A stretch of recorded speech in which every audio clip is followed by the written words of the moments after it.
Place de la Bastille, le 6 mai 2012. La joie des Parisiens venus fêter la victoire de François Hollande.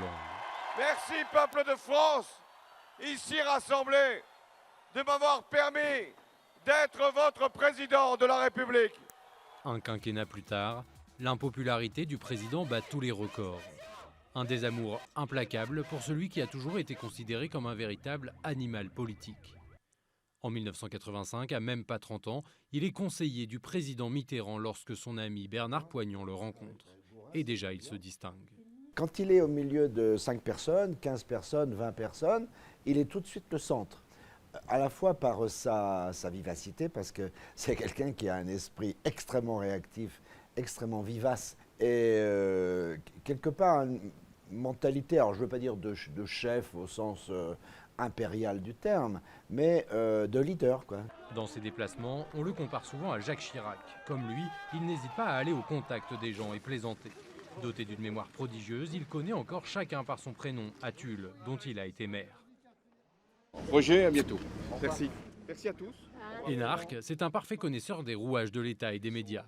Et pourtant, très vite après son élection, les critiques fusent.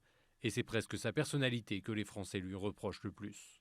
Ce qui est le plus marquant chez François Hollande, c'est sa capacité à dissimuler, pas forcément sa politique, contrairement à ce qu'on a pu dire, mais surtout sa propre personnalité, ses propres émotions, ses tourments, ses emportements. Et c'est sans doute l'un de ses grands drames, c'est-à-dire cette incapacité à dire vraiment qui il est au fond de lui-même. Et ça, les Français l'ont sans doute ressenti. S'il y a une chose que François Hollande déteste, c'est livrer ses sentiments. Pour les deux journalistes du Monde, un épisode est révélateur.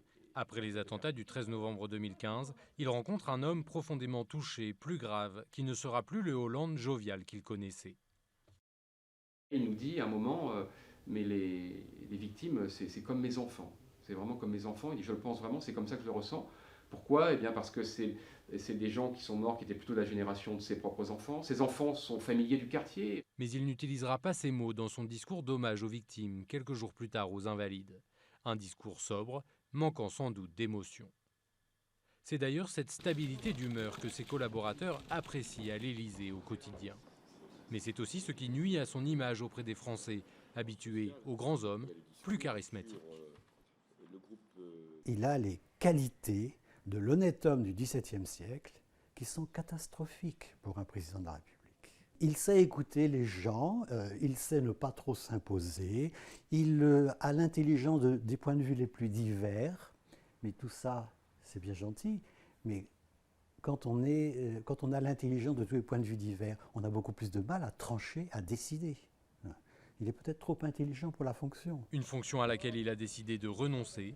François Hollande est le premier président en exercice de la Ve République à ne pas briguer de second mandat.